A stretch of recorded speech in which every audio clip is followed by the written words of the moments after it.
I want to thank each and every one of you, first of all, for being here tonight. I know it's crowded roads with spring break and et cetera going on, and y'all have been working all day. So I appreciate your time. I see there's a lot of folks here from Panama City, and I see some folks here from Destin. I don't know if people came in from Port St. Joe, but I know that they wanted to. This is the public hearings for Reef Fish Amendment 28 Red Snapper Allocation. Again, I'm Pam Dana, and I'm acting as the meeting chair on behalf of the Gulf Council. Welcome and thank you for taking the time to attend this meeting. First, Hassan, who's at the far right of the table, will give a presentation on the proposed amendment that addresses the allocation of red snapper. We'll answer any questions you may have and collect public input. Comments will be recorded during this public hearing, and staff will present a summary of this meeting to the full council at the next meeting in Baton Rouge, Louisiana, the week of April 7th. If your friends and colleagues were unable to attend, please encourage them to visit our website, where they will find videos and comment forms so that they can participate online. We will also host a meeting via webinar on March 20th at 6 p.m. Eastern Time. And I imagine if y'all want to do that, we can provide that information here on how to get onto that webinar. The council will consider all comments as it moves forward with the amendment process. Again, please fill out a comment card, turn it in if you wish to give testimony tonight. Hassan, would you like to go into the presentation? Yes. Okay. So good evening again. I'll run you through this amendment, which is Amendment 28 to the Reef Fish Management Plan. And as most of you know, this is a single action amendment. It addresses one issue. It is the allocation of red snapper between the commercial and recreational sector. Just in a nutshell, why are we here? The Council has on numerous occasions expressed its intent to evaluate and adjust the allocation of several of the reef fish resources, but in particular red snapper resources between the commercial and recreational sectors. And if I may also point out, this intent is consistent with one of the recommendations made in NOAA's catch share policy, which recommends that at regular intervals, the allocation of resources be revisited. What is in this amendment? As I said in introduction, this amendment is a single issue, single action amendment to address the reallocation of red snapper resources, or of the red snapper quota, if you would, between the commercial and recreational sectors. Some of the reasoning behind it, why the Council started this action, they are trying to increase the net benefits from the red snapper fishing, and also, to the extent practicable, increase the stability in the recreational sector, which I'm sure, as everyone knows here, has been experiencing shorter seasons in recent history. Let's go through the management alternatives that are included in this amendment. We have a total of 7 alternatives. Of course, we have to start with the no action or status quo. Currently, the red snapper quota is divided as follows. 51% of the quota goes to the commercial sector and 49% to the recreational sector. This is our status quo allocation that we have on the books. The remaining 6 alternatives in this document are divided as follows. You have the first group, let's say 2, 3, and 4, which are fixed percentages shifted from the commercial to the recreational sector. And finally, the second set would adjust the quota, but based on a threshold. Those would be alternatives 5, 6, and 7. Let us start with the first set. Alternatives 2, 3, and 4 would increase the recreational sector's allocation by 3, 5, and 10% respectively. Alternative 2, to be very specific, would shift 3% of the combined red snapper quota to the recreational sector. And of course, that increase would have to be matched by a similar decrease from the commercial quota. Alternative 3 and 4 would do the same things, but with higher percentages, 5 and 10% respectively. The second set of alternatives are based on reallocating past a certain threshold. For example, preferred alternative 5, which the council selected as its preferred alternative during the last council meeting. If the red snapper quota is less or equal to 9.12 million pounds, the allocation that we have in the books would be maintained. 51% commercial, 49% recreational. However, should the quota be above 9.12 million pounds, the excess of the quota above that amount would be allocated as follows: 75% to the recreational sector and 25% to the commercial sector. Alternative 6 is built based on the same structure, but here, once the threshold is met, meaning after 9.12 million pounds, any excess quota would be allocated to the recreational sector. 100% of the amount of quota above 9.12 million pounds would go to the recreational sector under Alternative 7. And finally, during the last council meeting, the council decided to add one more alternative to this document, and it is this new Alternative 7. It is built around the same structure, but the threshold is different. It will essentially use 10 million pounds. So if the quota is at or below 10 million pounds, we stay at status quo. 51% commercial, 49% recreational. However, if the quota is above the 10 million pounds, the amount of quota in excess of this threshold would be allocated as follows: 75% to the recreational sector and 25% to the commercial sector. Now, if we could go ahead and recap all of the alternatives that we discussed based on our current red snapper quota, which is 11 million pounds. The status quo alternative, of course, 51.49, and all of the alternatives 2 to 7, which would allocate anywhere from almost 2% to a maximum of 10% under Alternative 4. And one more thing that I would say before closing, under current conditions, based on these alternative allocations, it is estimated that the recreational season length could be increased anywhere between 2 and 8 days. As it stands right now, the maximum increase that has been estimated would be 8 days, and that would be under Alternative 4, which would shift 10% of the quota. That's all I have as a presentation, and we will be glad to answer questions if you have any. Thank you. Yes, sir. How'd you come up with those thresholds, the 9.12 and the 10 million pounds? Let me go back to them. The 9.12, I believe that the council felt that this was the quota at the time the IFQ program for red snapper was implemented. If you recall back then, that was the quota when the council was discussing the quota. But the 10 million pounds, it is, if you would, a middle value between 9 and 11, which is the current quota, which the council decided to pick during the last council meeting. You don't have any scientific basis for those numbers?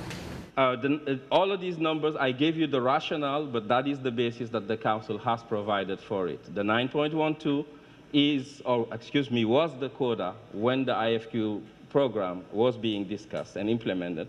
And the 10 million pounds is the middle value that the council decided to select during their last council meetings for an alternative. Yes, sir. In regard to the quotas, the 9.12 that was and the 10 that they're saying now, how did they come up to justify that when you look at the table on page 4 and they haven't come close to that harvest of red snapper in many of these years? You mean? If I'm looking at this right, take 2012, there was 5.146 pounds recreational and 4.036 commercial. So they didn't exceed the 10. And yet they want to raise that? I don't understand why they're not reaching the harvest. Yes, in the past, I mean, those tables of landings also, one thing it doesn't show was the fluctuations in the quota itself. As you recall, the quota has been increased in recent years, which is why currently we have an 11 million pound quota. But in the past, it was lower than that. My question still remains, why are you raising the quota when the harvest has been less in the last several years? I believe that for all of the years, at least if we combine the both sectors, it came pretty close to the quota. Since we've had this IFQ program, let's say since 2007, the harvest on the on the commercial side has been below the commercial quota. But the flip side of that, on the recreational side, on some years, if not several years, we've recorded overages. So the 10 million and the 11 million are not, let's say, increases that we are looking at. These are threshold. The 9.12, the 10 are threshold. If the quota is below or at, for example, 9.12, the current allocation would stay under preferred alternative 5. But if we have quota above that, as today we have an 11 million pound quota, so essentially you would have taken the 1.88 million pounds and allocated 75% to the recreational sector and 25% to the commercial sector. That is what it is saying. It is not saying that let's go ahead and raise the quota. That is just the threshold used to build these alternatives. Yes, sir. Would you please explain to the audience here what the overages are, which sector they are, and how much, in your opinion, or by your numbers, the recreational sector, if they are over, have gone over, in what years? Yes, it'll be difficult for me to quote the numbers. I can do that if I pick the amendment. What you know. Yes, because there is a table, and I believe he was looking at the table that shows that explicitly. But what I can say is that by design, an IFQ system would maintain the sector, the commercial sector that is, at or below its quota. And in fact, since this program has been implemented, the sector, commercial sector that is, has harvested on average, let's say, 97% of its quota. So 3% are left in the water year in and year out. The flip side of that, I mean, the management system that we currently have on the recreational side of this, what we've observed since 2007 would be several years during which overages were recorded. I mean, some years those overages were greater than others. And also, I mean, some years because of some, let's say, catastrophe, the one that all of us remember well would be the oil spill, the sector was not able to catch its quota. But by and large, on a regular year, we've recorded several overages. Do you know what it was for 2013? For 2013, no, I don't. And part of the reason why I don't is because those numbers are still being talked about, I guess, with the MRIP adjustment, etc. Thank you. Thank you. Yes, ma'am. Does the recreational overage include fish that recreational fishermen have to throw back because they can't keep them? No, we are talking about harvested fish. Yes, sir. And what is the accountability to determine what they caught on the recreational side? Has the council established any accountability measures to determine the catch and the harvest? Yeah, if you are thinking about, I mean, accountability measures and provisions such as, let's say, payback measures and the likes, we don't have those as the management stance. Right now, I mean, the sector is regulated, as you know, with bag and size limit and season lengths. That is the extent of what we have. But the council may... We're just guessing of what they catch. I'm sorry? We're just guessing of what they catch in the recreational. I mean, to the extent that you consider this a scientific guess, I mean, a whole lot of very smart people spend a lot of time and resources to sample and run around the docks and so forth to be able to provide these estimates. Yes. So it's not a guess. No, it is. Doing surveys at the dock. No, absolutely, yes. Is recreational. It's a guess. No, it's not a guess. That's what. Yeah, I know. Just to be clear. Yeah, to be clear, yes. It's based on a scientific method, a statistical sampling, stratified, etc. Yes. Yes, sir. How about explaining so everybody's clear what commercial is and what recreation is? What consists of recreation parks? Okay, so let's go ahead and start with the first alternative, alternative one. As I indicated, the current red snapper quota is 11 million pounds. Now, who is all involved in commercial fishing and who is in recreation fishing? Okay, yes, I'm coming to that. So this table shows you, let's say alternative one, it shows you the status quo allocation, 51%, 49%. If we take the 51% or the 5.6 million pounds, the commercial quota, this is the share harvested by all of the participants in the current red snapper IFQ program. That is the commercial sector for red snapper. On the recreational side of this, the 49% or the 5.39 million pounds, this is the share for what it is that we call currently the recreational sector. And that includes private anglers for hire operators, and by that I mean charter operators and headboat operators. Thank you. Yes, sir.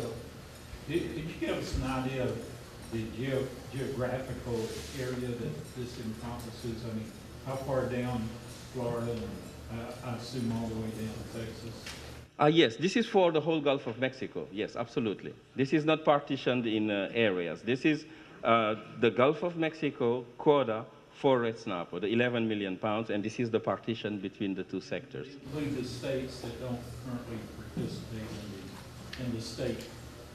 Yes, essentially red snapper is, I guess, managed by the council, and a red snapper, whether landed, harvested from state waters or from federal water, is still a red snapper. So if harvests in state waters increase, it goes without saying that it will affect the length of the season and the federal season. Yeah, yes, sir. I know you don't have time to go into it now, but where would we be able to find an explanation of the methodology used for the scientific estimate of recreational catch?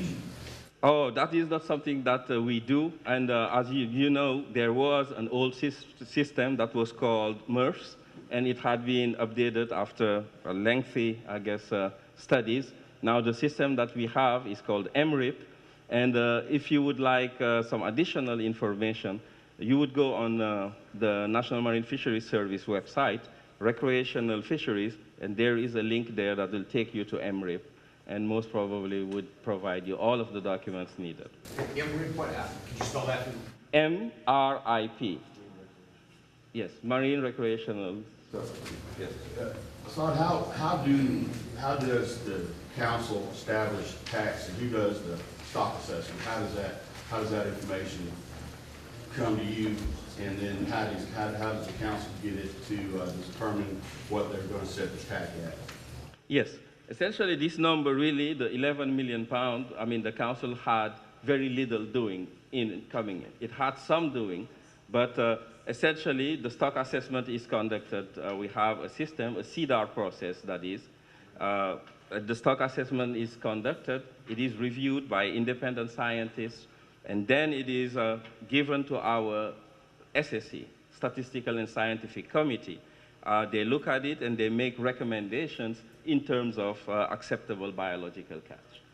Based on those, then buffers are discussed, and then the council has some options to account for those, and finally we have the red snapper quota. And when you say buffers, what does that really mean? Is that a percentage, or is that what is a buffer in our current red snapper fishery? Again, I will have to look at. Just a guess. Yeah, I typically stay away from guesses. No problem. I would look in the document to give you the exact buffer that was applied during the last stock assessment. And when you talk about CDAR, what does CDAR mean? CDAR is, I believe, the Southeast Data and Assessment. There you go. Okay. Yeah. So it's the process that we have to plan and schedule the assessments and go forward. Yes, sir. Yes, thank you. I think what Cap Marcher was getting at was, for the audience, why do buffers exist? And is there a way, through accountability, to remove buffers that would increase the harvest take for all sectors? For all sectors. Okay.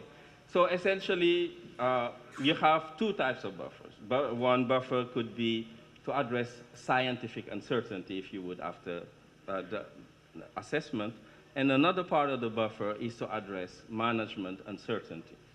And if you were to look at the levels of uncertainties, if you would, from the commercial side of the fishery versus the recreational, because of the way in which we manage, it goes without saying that we have less uncertainty on the commercial sector as opposed to the recreational sector, if that's the point that you are getting towards.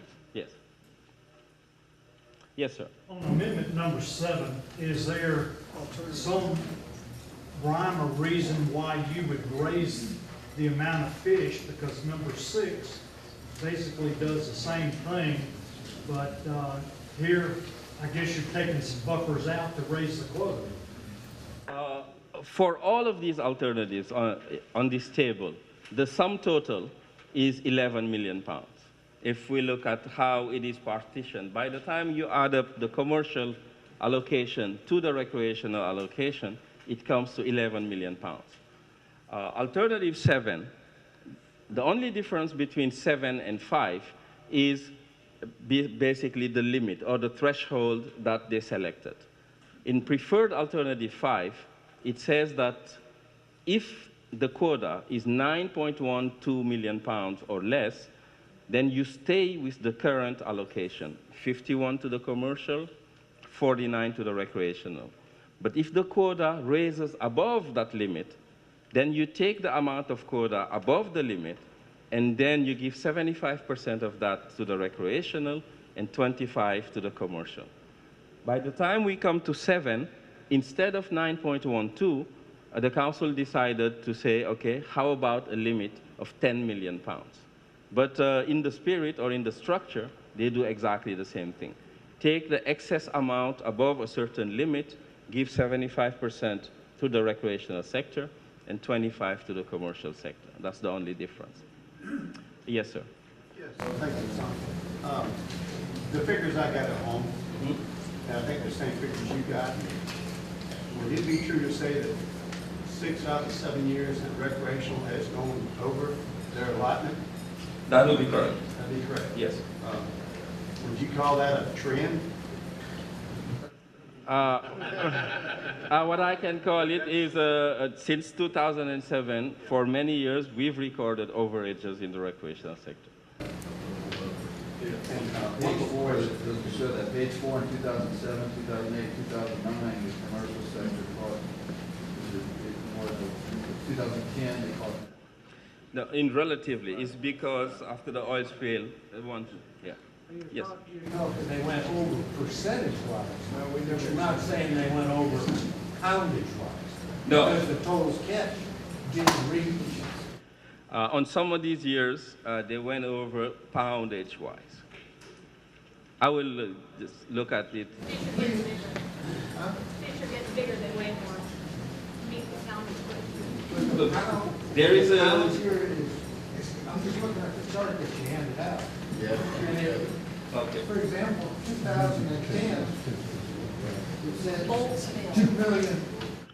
The 2010, as I mentioned, is an odd year. Because of the oil spill, the recreational sector really didn't have an opportunity to go fishing a whole lot. Yes. But for the other years, because if the quota was not met... Please look at that. Are you talking pounds or are you talking percentages? The overages that we were talking about are pounds. How can that be? What was the criteria, the allocation, say, for 2012? I thought you said that was 9 million pounds. For 2012, Yeah. the recreational quota, I believe, was not 5.146 million pounds. These are pounds harvested. These are not the quota. What you see on this figure, these are the relative proportions harvested by both sectors, not the quotas. The quotas are given to you in the amendment, and if you would go to the page before that, and on this page it shows you the years during which one sector or the other went above its quota and the amount by which they went over. For the recreational sector, it is showing in blue, and as you indicated for 2010, there is a huge under-harvest, and we all know why, and you can see that in blue here. But 1, 2, 3, 4, 5, those others were over, and that's in poundage. What you were looking at before was simply the relative proportions landed. This sector landed 5, this other sector landed 15, so it is 75%, 25%. That's all, not the quotas. Yes, sir. Have you all done any kind of study that if the commercial sector catch is reduced, typically that's a reduction in supply, which would increase demand and increase the price, and bring them relatively more money per pound of fish. So have you all done any studies like that to see that, hey, that the commercial sector may actually have to catch less, but yet increase their profit or income? Yes, that's a very good point, and the answer to that is yes. In the analysis, we looked at that.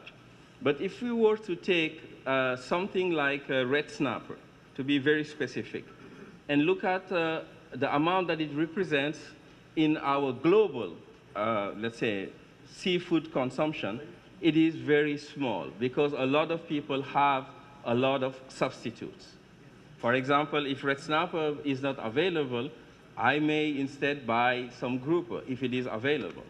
Or most of the time, red snapper from other countries would be also available. So, or actually tilapia. Studies have been done, and I hate to say, but there is a very strong relationship of substitution between red snapper and tilapia. For those reasons, even if you were to decrease the quota by the amount suggested here, a maximum of 10%, you should not expect to see a change, a significant change in the price of red snapper at, let's say, for the regular consumer, because most consumers would just go to their other option. That is why, essentially, that shouldn't be a big factor. Yes. Size difference in both in the commercial and recreational sector. I'm sorry? Do you have a number on either the boats in the commercial sector versus the recreational sector, or the revenue generated in the commercial sector and the recreational sector? We have, I guess, no, they are not equal. But in terms of allocation, that is not the point, essentially. In terms of allocation, it is more in terms of the marginal value of that fish that you allocate to someone or the other. In terms of the number of boats, I can tell you how many folks participate in the commercial IFQ system, and it is published. But I cannot tell you how many folks participate in the recreational sector. We don't have, there is no federal licenses, as you know, that the Gulf Council is responsible for. So I wouldn't be able to tell you about the numbers. Let me go to this side. I'll start with you, sir. Yes. What is that number? Recreational, you said it's charter boats? Yes. Private boats? Mm-hmm. Guide boats? Yes. Everybody? Everybody. How many commercial fishermen get to control that 51%? That number, I mean, the participants in the IFQ, let's say just ballpark, give or take 400 folks. I thought it was more like 158. No, I mean, I said the participants in the IFQ system. But now, I mean, the shares allocated to each one of those is different. So, yes, sir. That's what the question they're asking is it fair for us to have what we catch and what they catch? There's over 9 million registered recreational fishermen in the state of Florida alone. If all them boats went fishing, it cost £1 on each boat, we would catch the limit on. Okay, I guess just to offer a different perspective here, if we were really to follow, if the recreational sector, I mean those 400 or however many folks caught those fish and took them to their own house, you would have a point. But the part that is missing in your train of thought is that those fish go to the store and folks who don't have a boat go and buy them. And those guys are not sitting here, and I think you should include them in your thought process. Yes, Bob? questions that come out. When we get into the SSC, the questions that came out earlier, in the recent review by the SSC that was finished up last May, can't even, and I don't remember if you were there or not, if I saw you. I don't think you were. No, I wasn't. But the SSC, and this gets into your uncertainty cautionary principle that the fishery service uses. But the SSC at that time, they were in a quandary as to whether or not the red snapper fishery had achieved the goal of being no longer overfished. It was questionable. The big part of the uncertainty was recruitment over the past several years was kind of low, and they didn't know if it was going to track back up to where it needs to be, which I guess we'll find out in the updated assessment this year. Yes. But when we talk about the buffer, we're at 11 million pounds now. The SSC, in their discussion, they were talking a range of about 15 to 16 million pounds being available. They ended up, I think the range ended up around 13 million. Around 13, that's correct. The council then said, okay, well, 13 million seemed to be too high because of the question of uncertainty, so they set it at 11. And where I'm going with this is, where you hear some people talk about the overages from the recreational sector that, and I'll concede that they've happened for the past 20 years, pretty much every year.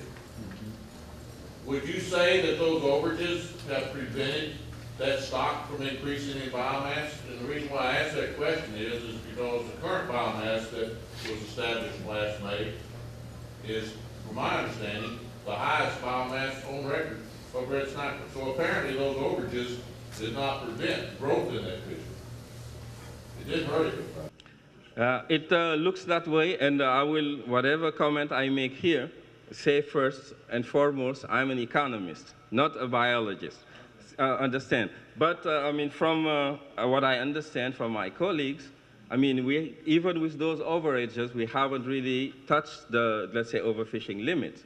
So, and the quota has been increased on several occasions. And part of the reason why the council chose 11 here, as you recall, is because they didn't want to go 13 for a year or two and then have to decrease it before we get the result of the update assessment. Yes, sir. Okay, a while ago you said that out of the 7 alternative, I think you said 4 was the one that transferred 10% of the TAC from the commercial to the recreational sector. Is that correct? Yes, sir. And that 10% TAC, which was the most that could be transferred, would only result at the maximum of 8 days of additional fishing at their current catch rate. Is that correct? Yes, I said that under current conditions, and the conditions include catch rate, average size of the fish, etc. Here's my follow-up question. At the current catch rate for 2013, they had, what, 8,040 pounds in the recreational sector at 40 days, approximately 200,000 pounds a day. How many additional days do we get at 200,000 pounds a day? With the 2013's number, I don't know.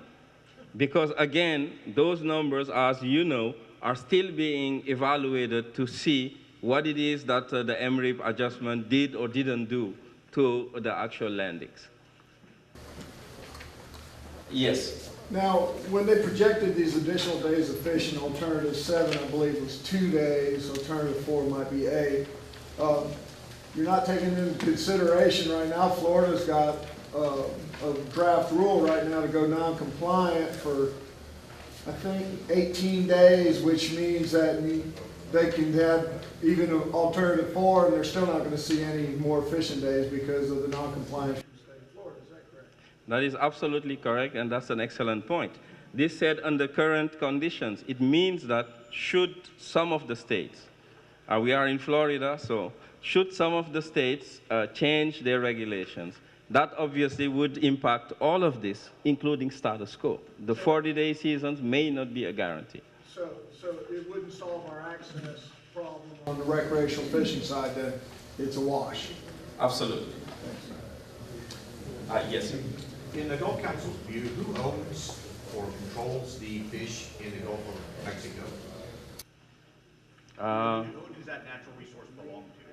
I mean, it seems to me that the view is that this is a public resource. I mean, they are stewards of a public resource, the Gulf Council that is, and trying to manage that. Yes, sir. Captain Zale said earlier that he asked a question about was the fishery rebuilding even with the recreational overages. Well, if that was a fact, in 2007, we wouldn't have had to gone from 9 million down to 5 million pounds as a total allowed catch. Obviously, something was happening during that time period. And so the reason we've got a good bumper crop of fish now is because we, recreational and commercial, suffered low quotas from 2007, 8, 9, and then it was still. So there is a biological reason why this fish is recovering. Son, I have a question. Let me go to him first. Yes, sir. Well, back to what he said, who does the resource belong to? The resource belongs to the people of the United States.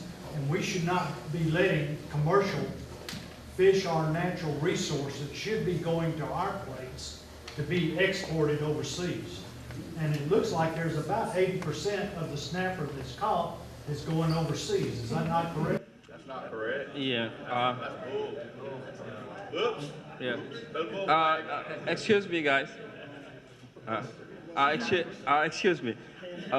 No, in fact, yeah, most of the red snapper harvested is consumed locally. And I mean, on the flip side of that, I mean, I say collective we for the country, import a whole lot of seafood products actually to supplement our consumption. 85 to 90% of the seafood that we consume is imported. I'm going to take 2 more questions because I do want folks to have time to make their public comments. We're going to stop at 9 o'clock. Sir? This will be a short. Yes, sir. Clarify how you calculate the recreational harvest. Again, it's pretty complex, but can you? Again, the recreational harvest is estimated by the federal government, by National Marine Fisheries Service. And they have, in the past, a survey, and after evaluation, found out that perhaps the survey could be improved upon by improving, for example, the sampling universe. It used to be that anybody that had a phone number could be called. They took care of that. They changed the way in which they send the folks on the docks to interview boats when they come. They adjusted the time windows during which they conduct those interviews and the following questioning. When they finish, they provide to us, meaning the council, the estimates and say that for this year, this is what it is that the recreational sector has caught. They do it in waves, of course, of 2 months in the previous system. Who is that people in the federal government doing that calculation? What organization? This is the National Marine Fisheries Service, and they do this through MRIP. They have a system. If you want to find out a number that is perhaps out of your reach, what do is you build a statistical model and you go sample, and with that you can approximate it. Yeah. Yes, sir. Asad, I appreciate your time. Does the Gulf Council currently have any management plan in place or considering any management plans that is going to bring the recreational fishermen into some kind of accountability measure? Is there anything on the books or being talked about? Right now, I don't know, maybe Dr. Dana can address that, but it may be something that comes up in the upcoming council meetings. But looking at the amendments, some specific, if you would, accountability measures, if that is your point, I wouldn't be able to name an amendment that is addressing that right now. Okay. All right, I thank you. Like Dr. Dana said, we should move and start addressing the second part of this. Thank you.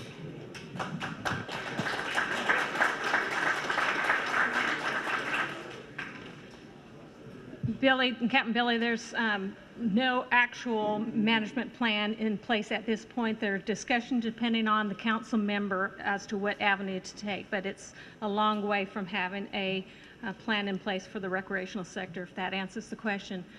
I've looked over the room and I've looked over the cards, and I see that we have a great cross-section of industry and recreational representation. We've got commercial fish house owners with David Krebs over here. Thanks for coming in from Destin. We've got restaurateurs, Gary Jarvis and his wife Pam. We've got Dewey Destin, Destin's namesake, and his son Parker, who will both have restaurants in the Destin area. We got marine owners with the Pam and John Anderson in the back here with Captain Anderson's Marina. We've got commercial fishermen with Russell Underwood, Bart McKay, his son. We've got charter fishermen, Captain Zales, BJ, excuse me, Billy. I appreciate artificial reef representatives, and of course, private recreational anglers. Appreciate y'all. I'm going to call your name. We got 32 cards. As I calculated, that's roughly a little more than an hour and a half at 3 minutes apiece. So I'm going to give y'all 3 minutes apiece to address red snapper. I know that you probably have other issues you want to address, but I'm going to ask you to stay focused on red snapper and Amendment 28. After we finish up the cards, if you'd like to make some additional comments, then I'll recognize you. Is that fair? Fair enough. Okay.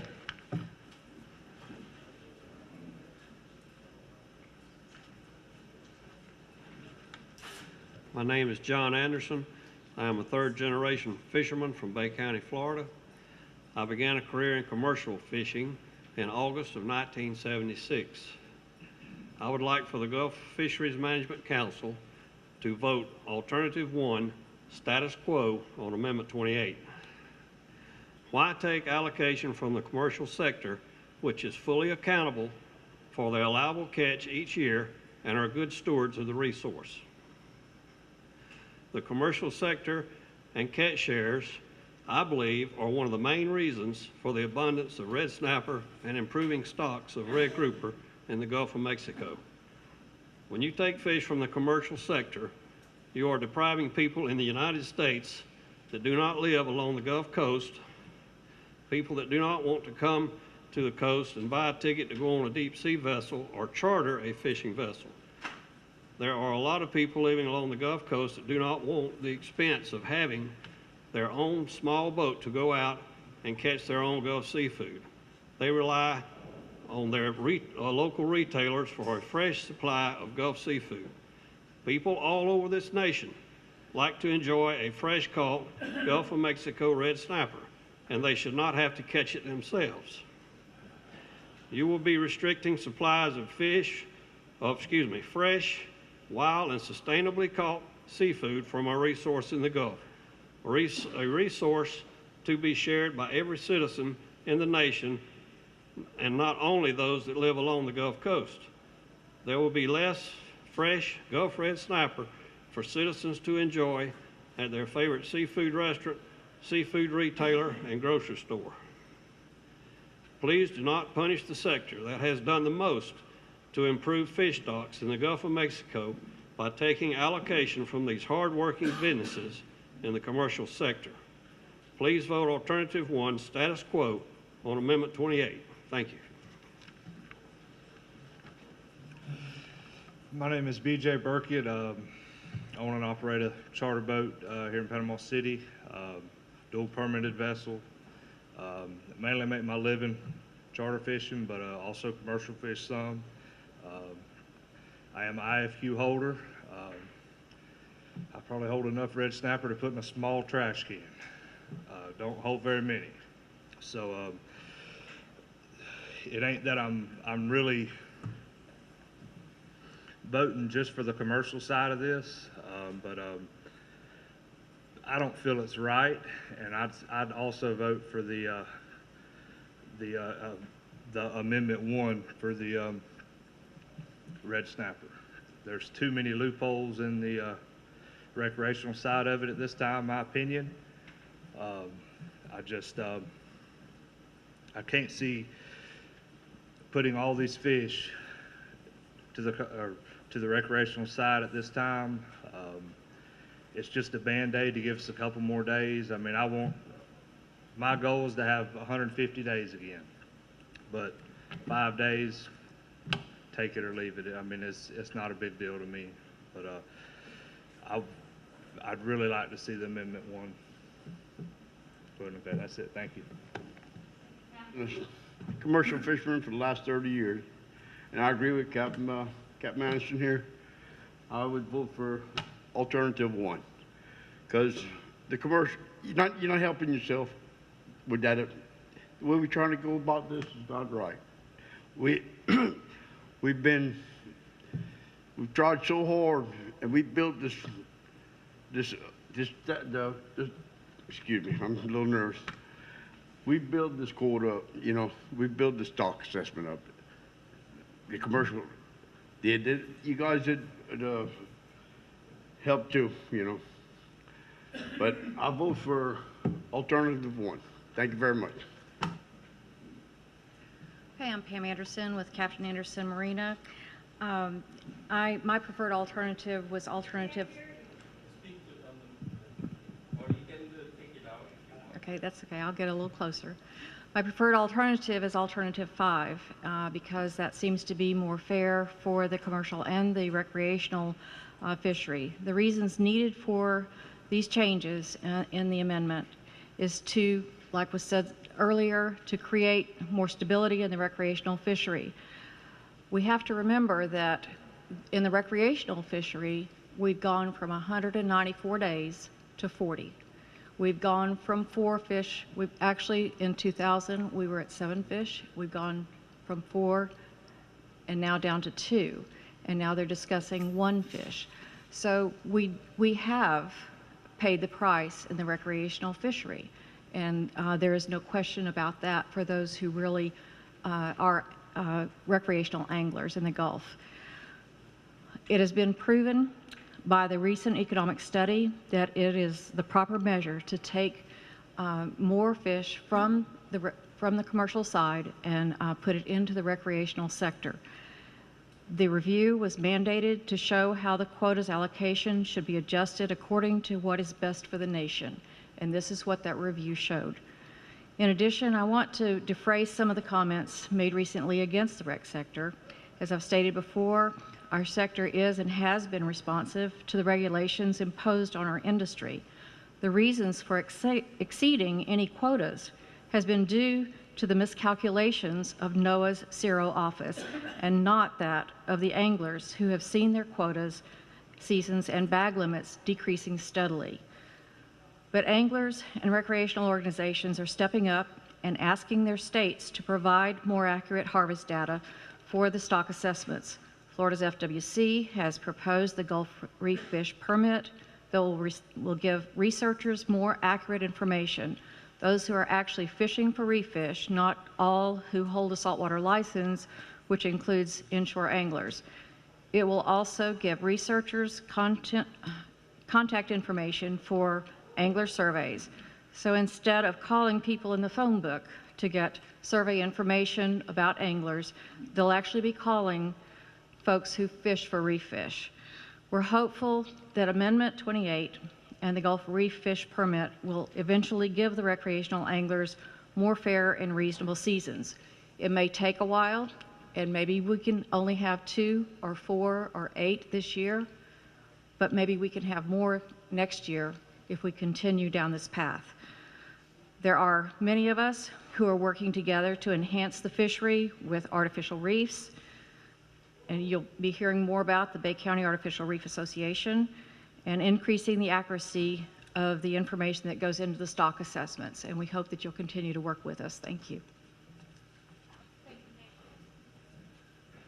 Who I am is not important, and probably most of you will try and find fault with what I'm going to suggest to you. But to extend the number of days for fishing season, let's take and consider going in odd, even numbers. And then we double the days. In other words, instead of having 50 days, we go to 100 days. And during that day in which you're not fishing, you can either rest or get your boat or people lined up for your next trip. So think about that. Don't try and find fault with. Think about how good it would be. The second thing that I have to suggest is to get a more accurate fish count. To know the number of fish count that we have, let's consider forming what I call a trucker's lane, only let's make it a fisherman's lane in each pass. And the boats that are returning go through there, and they can shout out and say, hey, how many did you get, Jim? Jim calls back, we got 6 of them today, snappers. Or we got 2 groupers too. You know, it doesn't have to be a long, drawn-out process. It can be communications. I believe the average fisherman will be honest and will tell you. And they don't have to run around to all these bayous and all these boat ramps and all these other different places. You got them all covered right in the Destin Pass, in Panama City, and in Pensacola. You got that whole area covered, which is 3 areas. So I know you'll try and find fault with it, but think about what it can do for you rather than trying to pick it apart. Thank you for the opportunity. God bless you. Ron, did you have any of the alternatives that you're aligned to, or you just want to make that point right there? I wanted to make the point. On January the 11th, we had a meeting over in Destin, and I don't normally, because I know people are going to try and find fault with it, but I feel like it's time to come out. And I've already called Emily, is that her name? And have talked with people, but I just want you guys to think about it a little bit. Kick it around. I think it's worthwhile. How can you vote if you don't have enough data? That's kind of what you're saying. Yeah, well, I would vote for number 1, alternative number 1. I'm a recreational fisherman. Thanks for letting me speak. Martin Kay or Captain Buster or that old jerk down at the end of the line. I'm for the alternative 1 on here for the simple reason, until you get the recreational fishery accountable, there's no other practical way to manage this thing. We go to all these different meetings and they come up with all these different scenarios, and nobody's put forth what the problem is, and the problem is we have no way of counting the recreational fishermen. You have people that fish 1 day a year, some fish 5 or 6 days a year, some fish every day of the year, whether the season's open or not. Until you can catch up with them and find out what's going on, you don't have any idea. And the council sure doesn't have any idea what's going on. So I'm for alternative 1. If we have to go to something else, I go to 7, but I'm not in favor of it. Bob Zales II, charter captain here in Panama City, Florida. I'm going to go with what Pam's suggestion was in alternative 5. And the reason behind that is that, and I'm going to add a caveat to that, and then I'm sure it probably won't get done. But back in 2010, we had a meeting, sector separation meeting in Tampa. And Mark Kelly's not here tonight. He could verify this because he's the one that brought me to the table. But there was a commercial guy there from Texas that was talking to Mark and told him that when it comes to the sale of commercial fish, there's some threshold at some point to where you get top dollar to the consumer.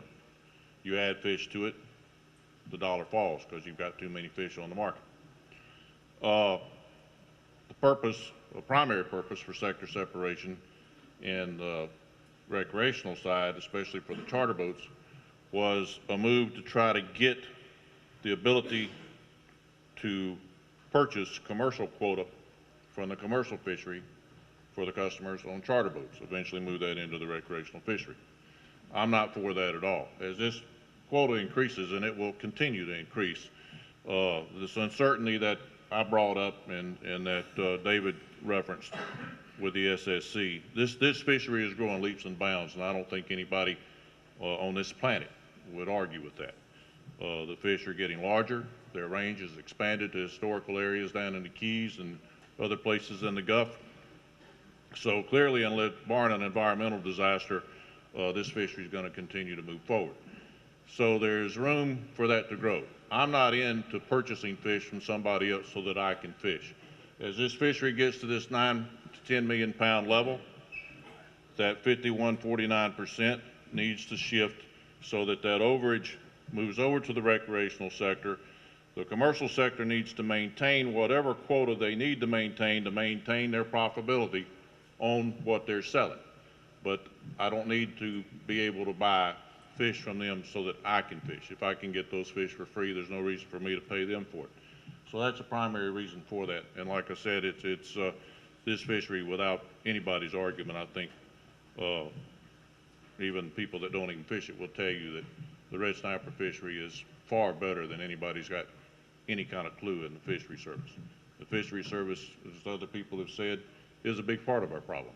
The recreational data collection system clearly doesn't work and will probably never work, even though a lot of us are working to try to get it to work. So that's where it is. I'm sure my time's up. Thank you. Thank you, Bob. Appreciate your time. Hello, I'm Jackie Rinker, and I'm in the media here in Panama City, and I run 5 radio stations. I'll tell you a little story. I'm here because of fishing. I moved here from Birmingham, Alabama, because my husband and I wanted to find a great place to fish, and we looked up and down Destin and Orange Beach, etc., and we found Panama City to be the best place for us. And since being here, I've certainly learned a lot about this particular issue, and I continue to try to outfish my husband. What I recognize here is that we're really looking for prosperity for everybody. Commercial fishermen, certainly you want prosperity for you and your families. Recreational fishermen, certainly you also want to enjoy the fruits of the water. And when I hear about things such as putting food on the restaurant tables and certainly the tables up north, it reminds me of the Fresh Florida Seafood campaign that was funded in part by the BP oil spill, as was tourism dollars that are attracting millions of people to our coasts and are putting people in our hotel rooms, our resorts, and also in our restaurants and into our tackle shops, etc. So I really believe that both sides deserve to have some benefit for it.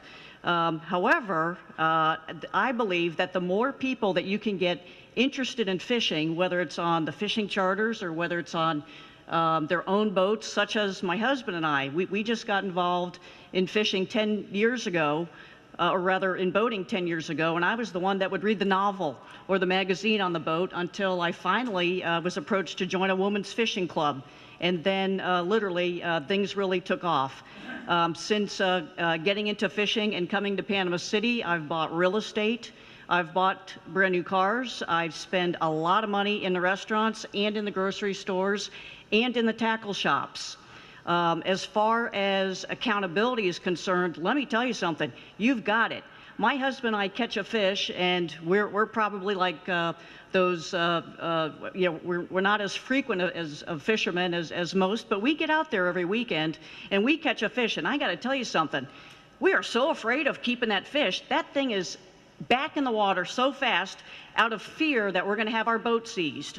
So you've got your accountability. Trust me on that. And my vote, therefore, would be to please attract more people to this sport, help people become sustainable, and I would be opting for option number 4 or option number 5. Thank you. Thank you, ladies and gentlemen, and fishermen, for allowing me to speak to you. I see a lot of old fishermen's faces here and friends, but I see a lot of them that's missing because of allocation. They couldn't make a living any further, and they're no longer in the business with it. That includes charter fishermen and commercial fishermen on it. I'm Captain Chuck Guilford, and I'm a 4th-generation native of Gulf County, Mexico Beach, Florida. I'm also a retired U.S. Army Lieutenant Colonel. I'm also a graduate of the University of Nebraska, and I have been fishing, commercial and charter, for 38 years from Mexico Beach. The allocation, however you say it, in my personal opinion, is what the real problem is, because the natural order of red snapper in the Gulf out there is so out of order. Until we actually kill more red snapper that never get to shore than we are allocated to bring in. Those that you have to turn back, if there's not a a dolphin there to get him real quick, like half of them can't make it back to the bottom because they've been blown up with air. So I'm totally against allocation. However, for a couple of other reasons, I strongly recommend alternate number 6 in that for both commercial and recreational.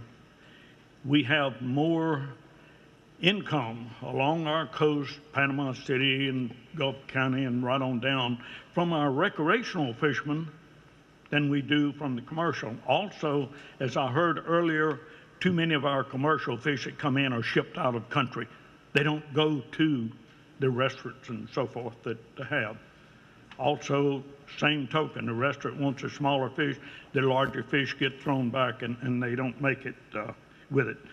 Anyway, I would strongly recommend under this allocation, since we do have to have an allocation, and I have been attending these meetings and speaking for 20 years, and on my commercial side, I do not have the IQF to make a living on commercial, because at the time they established the IQFs, I was very conservative, and I have studied gag grouper and red snapper for my entire lifetime, and I do not see the allocations working as they are intended to, and I think most of it's because of the lack of official information that should be received, especially on the recreational side. Thank you, ladies and gentlemen, so much.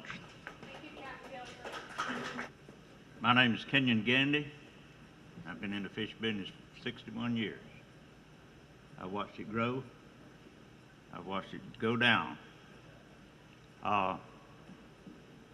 I think the problem that we have is that we're not addressing the real problem. The real problem is we're trying to divide up fish amongst the groups and committing people working against each other. We need to be together. Now, the real problem with the fish is that they belong to the consuming public. And you have to have the commercial fishing industry to provide that. The recreational fishery, they have many ways to go, access, they have charter boats and all like that. So the way this is being construed is that it's dividing the people against each other, and we don't need that. We need to be together. You look at the dynamics of what the fish are. Fish eat 2.5% of their body weight a day. And when they do that, that means that they have to have that many fish, juvenile fish to eat, to survive. But there's enough fish there. The fecundity of fish by the scientific measure is that they snapper fish live about 20 years on an average, female fish, and they lay in excess of 1 billion eggs in their lifetime, so there will always be enough fish there. So I think that with the reduction of production that they have created in the system has allowed the fish to come back, and I think that they're coming back. And the bigger fish eat the little fish up. So if there is any shortage of fish, it's because the dynamics of the fish themselves are making it short. But the biggest problem we have that I see from the position that I have access to the information is that we have too much discard. You go out there and catch on a party boat, and I've been there, and we throw back twice as many fish as what we brought home. And most people will agree that that has happened. Then the commercial boats is basically the same way because they're fishing under allocation, and when they catch certain allocation and they have allocation to catch, and this one is full, and they're catching snapper, when they're trying to catch grouper and they already fill their allocation, they throw in the snapper back.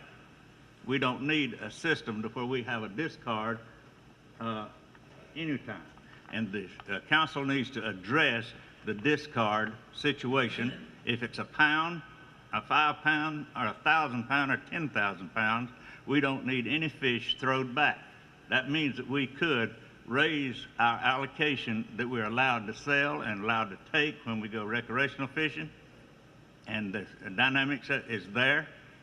It's just they're trying to follow a schedule with figures that baffle everybody's mind. There's not a person here that can understand that system that has been laid out about how this percentage for that percentage is just confusion.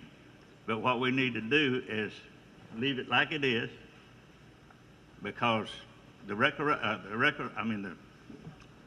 commercial fishery had its boats reduced when they started this system because many people didn't get allocation, and the boats got away. A lot of the old timers just died off, and where it is right now is where it is stable, and it needs to stay right where it's stable.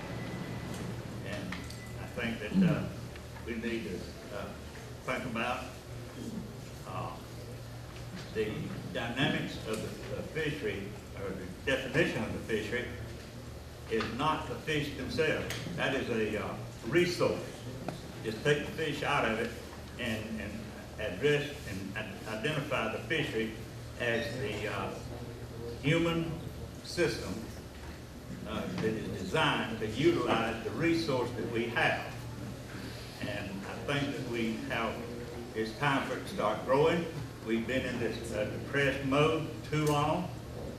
It's been since before '86 that they've been doing this, and it's time that you should see some progress and some allocation increases on both sectors. The recreational to catch more fish and the commercial to catch more fish. Because the dynamics of it, that we're not going to overfish that fishery in the Gulf of Mexico like it is. So I recommend number one. Thank you, Mr. Gandy. Thank you very much.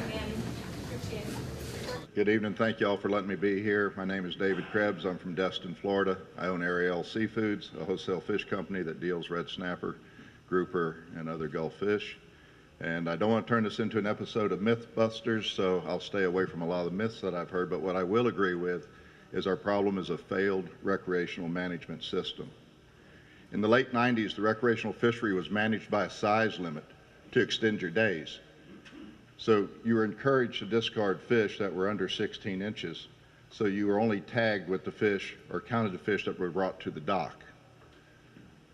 The council at the time, when fishermen said, but council members, our fish are dying. And the councilwoman said at the time, she said, somebody take him over and explain to him that if they bring small fish to the dock, we'll catch our quota.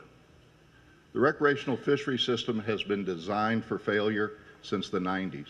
Right now, at least the council's looking at a slot limit to say, these fish are getting huge, we've got to stop landing big fish to get more days, to have more pounds of fish. The recreational management process that the Gulf Council has designed has failed you.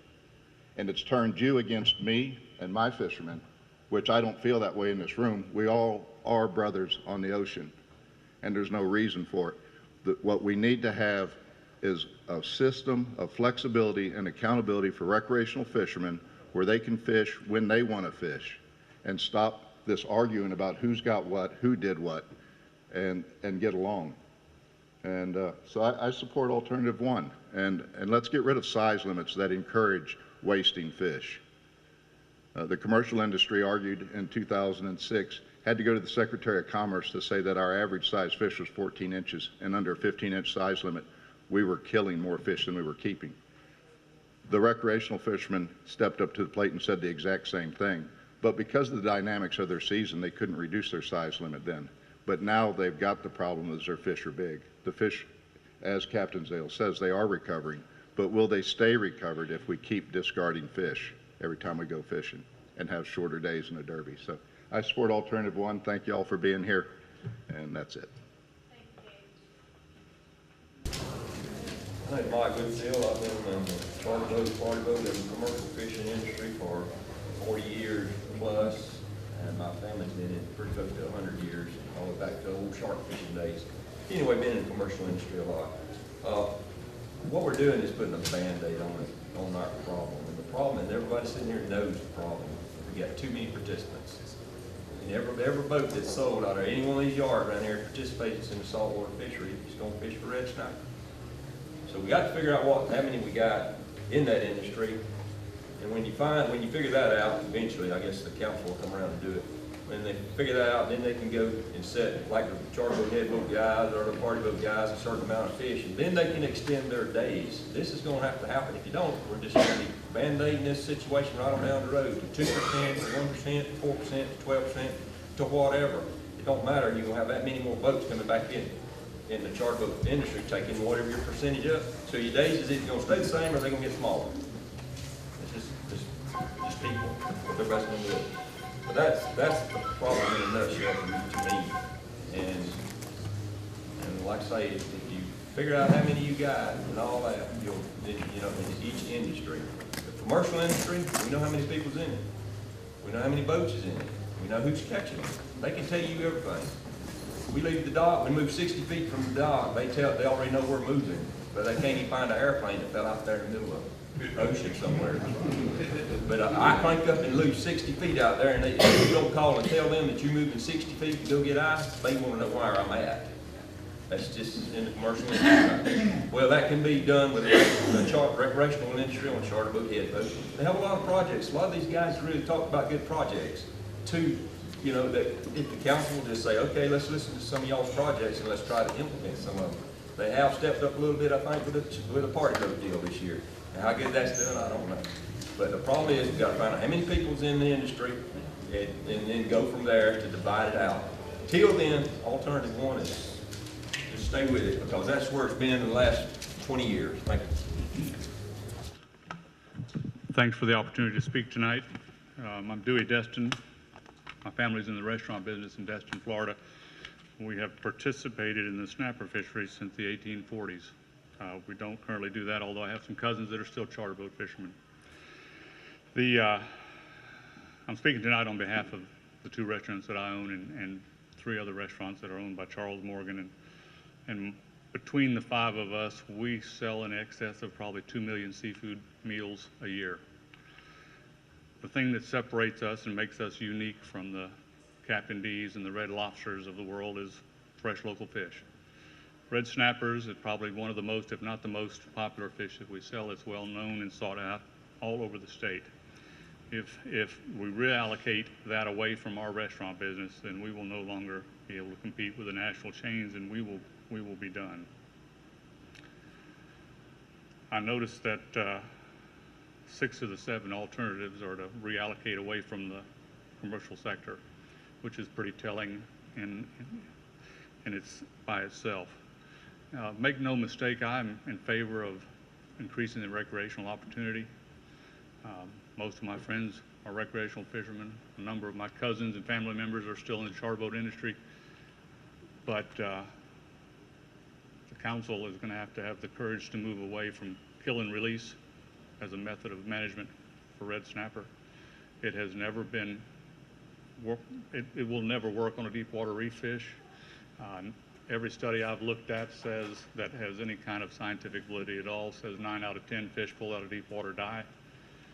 I have a study that was made part of the congressional record in 1890 that had been a study of the well boats that were bringing fish in live wells that indicated the very same thing. Fish that were taken out of water that was deeper than 80 feet, 9 out of 10 died before they could get them into the dock. We've got to move to a different management scheme. This will never work. If we took the entire commercial quota away and put it on the recreational side, I think that would give them less than 4 months fishing. We've got to do a better job, and there are better ways to do it. And I urge the council to have the courage to move forward and find a better way to manage recreational fisheries. Thanks. I'm Curtis Caldwell from Destin. I'm a recreational fisherman, 13 generations of fishermen in my past, not in Destin necessarily. Approach number 5, by the way. What this data what this data are clearly showing us is that the commercial sector fishes right within their numbers, pretty doggone close. Us recreational guys are blowing the doors off. Clearly shows that we need to get more to stay within the numbers. That clearly indicates number 5. My concern, however, is most of the rules regarding fishing are made by bureaucrats and politicians. That's where the data stops, and it's often ignored. The commercial element has a lobby, starting off in Florida and certainly at the national level. Us recreational guys, we ain't got nothing. we got a boatload of votes, but that's about it. Clearly, number 5 though is the number. Thank you for your time. Thank you, Pam. I'm Russell Underwood from Panama City, Florida. I've been fishing for about 40 years. Party boat captain for Captain Anderson Marina for 10 years in my young starting off career. So I've been on both sides of the fence. I've raised 2 kids. I'm real proud of them. But one thing I've taught them is not lie, don't steal, and always speak the truth. So I'm going to give you some facts today. The commercial IFQ program is working very well. You know, we're handcuffed. We don't go over our quota. And I fully understand the recreational problem. The problem is not the average Joe that catches the red snapper on the weekends. He's not breaking the law. The problem is the council system. The council, with a few people, will not kick the ball. They just want to kick it down the road. They don't want to take a stand and try to improve the recreational fishery. We all know that the recreational is going over 6 out of 7 years. It's a fact. It's NIMS facts. And half my friends are still in the recreational and charter boat industry. I want to help that industry improve. I hate to tell y'all folks, so I'm going to speak the truth. The charter boats and head boats are in trouble. There's people that's not willing to step up to the plate and make a better move for that industry. And it kills me, it hurts me, and I'm a commercial fisherman for the last 35 years, but I see this every day going on. What we need to do, we need to try other ways that's been brought up to council. Let's try a tag system. Let's try one fish bag limit and fish longer. I hadn't heard, and I go to all these meetings. I just came back from Washington. I don't hear charter boats, well, we want 15 fish. No, they want more time to fish. You can't make a living in a couple of months or 40 days. There is a problem in recreational fishery. And we need to solve this problem. We need to quit pointing fingers. We talk about trends. You know, what we need to do is step up to the plate. There's Days at Sea program. You got charter boats begging the council for sector separation. Sector separation has got nothing to do with IFQs. Got nothing to do about that. The charter boat industry is in trouble. There's handcuffs on the charter boat industry called moratorium. What's a recreational guy? My next door neighbor, my good friend, he's a recreational fisherman. He's got nothing on him. There's 10,000 people probably a month moving to Florida. And that's what's happened. They're overtaking the charter boat industry. They're overfilling their quota. Remember, folks, this fishery is not rebuilt. It is not rebuilt. 7 years ago, my dear friend, Mr. Wayne Warner from Louisiana, he spoke at the meeting in Louisiana. Best words he ever said. Well, 7 years ago, there was not hardly no people at these meetings. And guess what? 7 years ago, the fishery was in trouble. Now we got this big fight because the fishery is rebounding, but it's not rebuilt. I've been on the Gulf all my life. It's not rebuilt. And another thing, you know, we need to, you know, straighten out some of the problems. You know, a lot of things were not mentioned tonight, like the Gettner report. This one man that's been paid by NIMS, this one man that's been paid by CCA.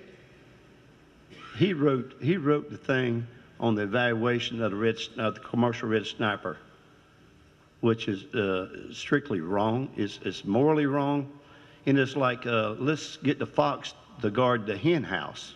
That's what I see what's going on, and it is strictly wrong what's going on there. And I think fairness should be fair, and I support status quo, alternative one, and I want to bring this recreational fishery back in order, and we all need to step up to the plate, help your fellow neighbor, and like I said, the recreation industry, they can't fish no 20, 30 days and try to make a living. They can work out ways by tag system, days at sea program. There's a pilot program going on, but a lot of people have been bucking this. They need to straighten up and come up to the plate and try to save this industry. It's been a big part of my life, and I support both of them. Thank you. Good evening, everybody, and I'm really glad to see so many faces out here. One of the things that I'd like to start off saying is that everyone that I've heard here has said basically the same thing. Now, that might be a little surprising to you, but think about it. We're all here because we all want to fish. We are here and we are given these 7 options, but there's no option for solving the problem on the list. Every one of you that fishes know that if you want to increase the size of the fishery, what do? You build artificial reefs, and you build the reefs and the fish will come. That is not on that would be my preferred alternative. But I also heard some talk about economics, and the gentleman that opened this meeting said that he was an economist. So what I would like to do is bring a little economic information to you, and this is not information that I've made up. This is NOAA's economic information. Well, you know something, I just want you to know I didn't make it up.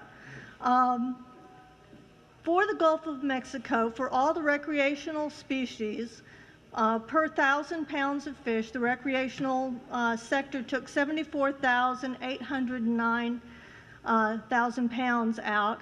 And at the same time, the commercial landings of the same fish that are sought, only the same fish that are sought by recreational anglers, was 1,429,181 pounds. So you got a lot of fish going there. When you look at the expenditures for the the value of the commercial fishery landings, it's 190,888. When you look at the expenditure value for the recreational fishers, it's 9,782,144. When you look at the jobs created per 1,000 pounds of fish, there's, in the recreational side, there's 89,313 jobs created. On the commercial side, for the same type of fish, the jobs created is 18,131. When you look at the value added, that's adding everything up together for those 2 numbers of fish that they started off with, the value added for the recreational fishery was 4,883,267 compared to 494,000 on the commercial side. I support commercial fishing. I think we need commercial fishing. I support charter fishing. I think we need charter fishing. But I also support recreational fishing. One of the things that you don't hear about is that recreational fishing does not just consist of people like me and my little 25-foot boat going out every now and then when I get a chance. It also supports jobs like fishing and tackle stores, diving shops.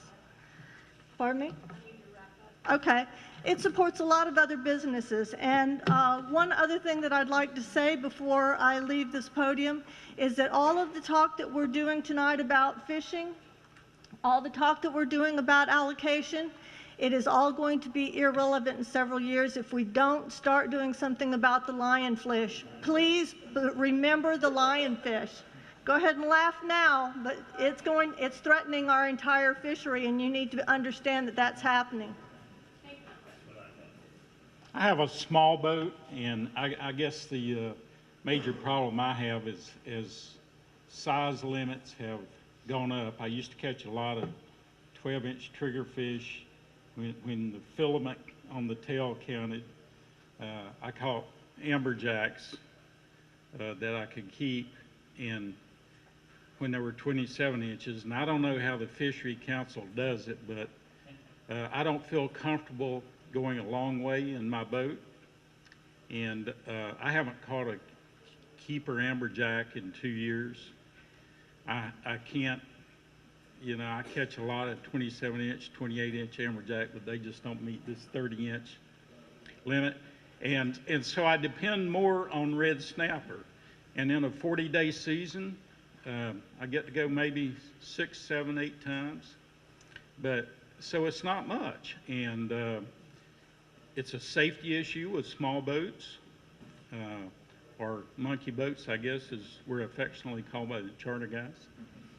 But as the size limits have gone up, the total amount of fish I've caught has gone way down, because the large fish, you know, the bigger triggerfish, the bigger amberjacks, the bigger grouper, they're farther offshore. And I don't know what the solution is, but for a small boat guy, it's tough. I mean, I used to get amberjacks and a lot of triggerfish, and boy, it's a rarity now. So I would just ask the council to look at small boats. You really put a crimp on them as you've gotten these larger and larger sizes. And I don't know where the 12-inch triggerfish went, but they're gone, you know.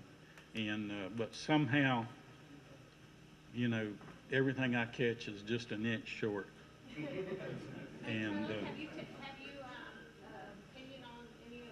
well, yes, I mean, if I get to go 7 or 8 times, you know, I'd love to go 2 more times during I'd rather have 50 days to go 2 more times rather than, so maybe get to go 8 or 9 times. And so I would opt for 4, 5, or 6, something in that range. I think with the increase in number of fishermen, recreational fishermen, with the economic impact of more recreational fishermen, I would opt for more allocation.